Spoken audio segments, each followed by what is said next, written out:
Hello, Marissa from MW Astrology here, and sharing the chart of tomorrow morning's full moon in Gemini.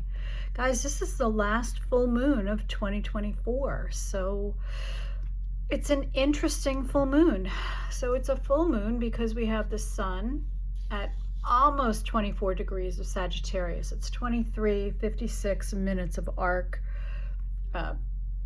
4 minutes of arc, it's going to put it into 24 degrees of Sagittarius, and it's opposite the moon at just about 24 degrees of Gemini, and this happens really right before dawn on the East Coast. So this full moon has the light of the sun shining on the moon, and the Gemini Sagittarius axis is truly about communication and connection.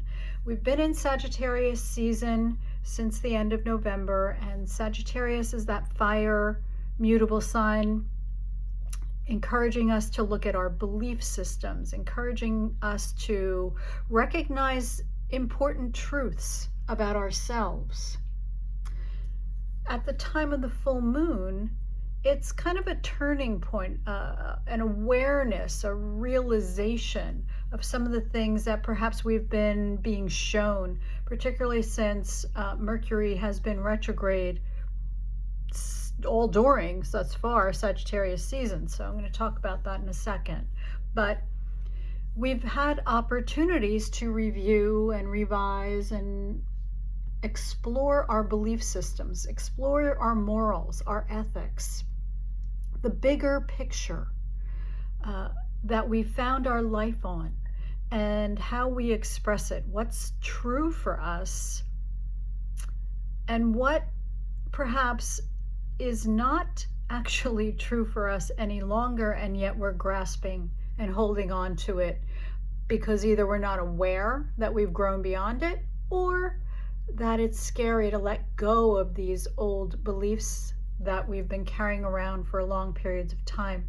So this full moon brings some awareness to that, right? Moon in Gemini, the moon is your emotional needs, it is your unconscious, it is all being brought into the light. And Gemini is an air sign, so there's a little bit of objectivity around emotions that's available under this full moon. You can kind of look at them from a bit of a distance and get some perspective on it. And that can be very, very helpful. The other aspect with this Gemini Sagittarius axis is that Gemini is a planet of conversation, of communication. Sorry, not a planet, a sign. So moon in Gemini is about communicating how you're feeling, communicating your ideas about what's important, your ideals, your truth, and not slapping somebody in the face, this is my truth type of thing, but it is the awareness of being integrous, standing in your authentic knowing of what is your experience, what has informed your experience, and how that's fed into your perspective. But the other aspect for this is that Sagittarius is a sign of expansion. And so in here, how else can I see the things that I am experiencing in my emotional world? What else is true?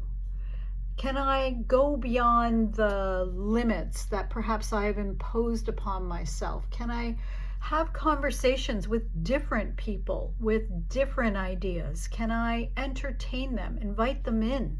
Maybe I won't fully accept them, but regardless, just disregarding them out of hand because they don't quite match the story you've been telling yourself or the conditions that you are trying to talk yourself into, it might be time to do some exploration. And moon in Gemini means that you can have a little bit of objectivity about these feelings. If you're feeling kind of out of sorts, if you're feeling unsettled, perhaps it's because you are not aligning with what's important, what your values are, what you know to be true within your experience. And instead you're trying to make things fit. The beauty of this particular combination is that the moon in Gemini needs to express. It's a communicative sign. And so thinking about things is one level, but being able to talk about it, converse about it, even if it's just yourself, verbalizing, giving voice to these emotions, to these concepts, is a different level of energy. And there's something about hearing yourself speak your words that can allow them to land in a different way for yourself.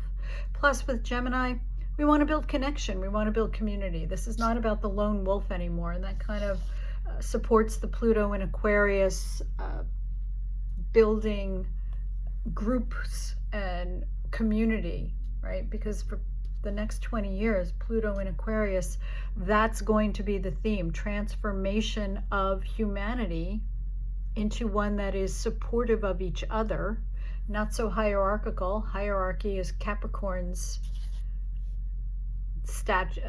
kind of signature, and we're done with Capricorn now. So Pluto is moving into Aquarius, has moved into Aquarius.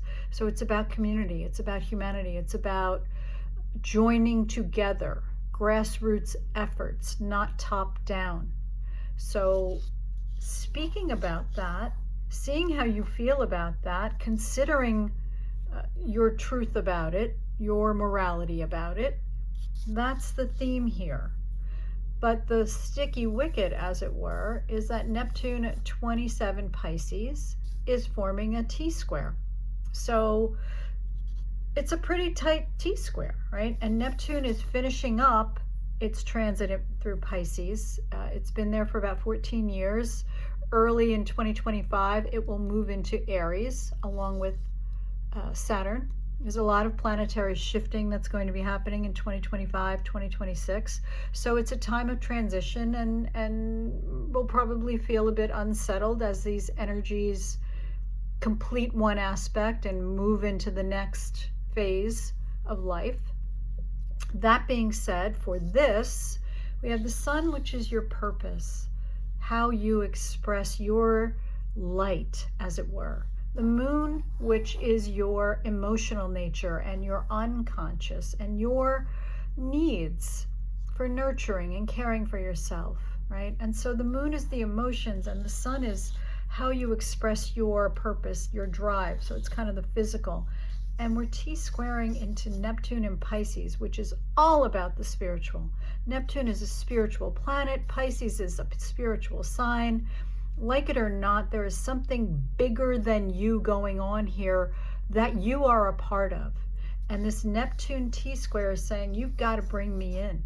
You've got to bring in not just ethics, not just emotions, but compassion. You have to bring in the mystical side of life. And they seem to be at odds with each other, because that's what a T-square does. It's my drive, my purpose to grow and expand and express myself and experience new things, my desire to make connections by talking about how I'm feeling and my thoughts about things, and my need to recognize the importance of something larger than me and how I am part of something way beyond just this 3D world. So the way that we can integrate these energies and make them play a little bit nicer, they're never going to really feel comfortable, is that you want to access the sign opposite the sign of the planet being squared. So the planet being squared is Neptune, being squared by the sun and the moon.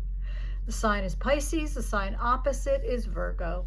Virgo is that earth sign of service. Virgo says, I am here to make things better for both myself as well as the rest of the world. I can bring efficiency. I can see where things are not working as well as they could, how responsibilities are being fulfilled in a inefficient way.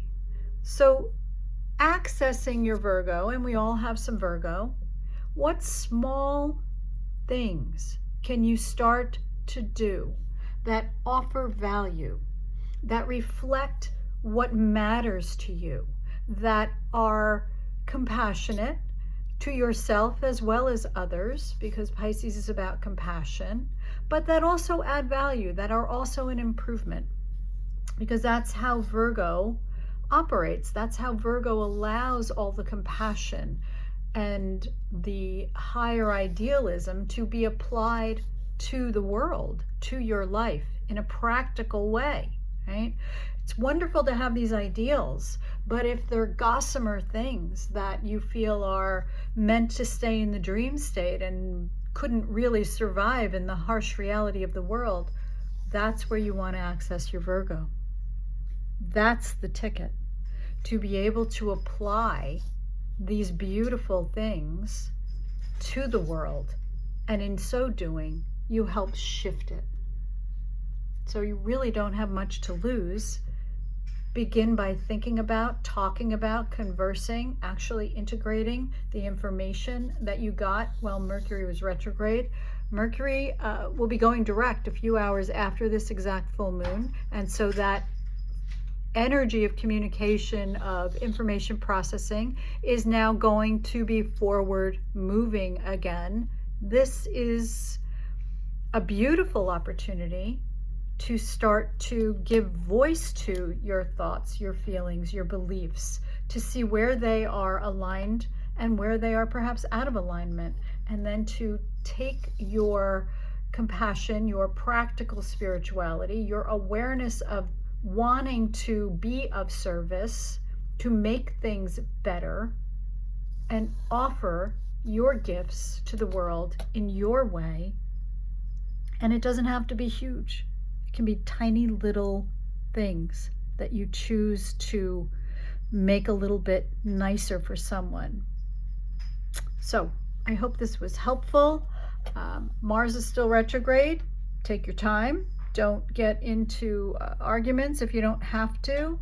Don't rush. And have an absolutely amazing holiday season.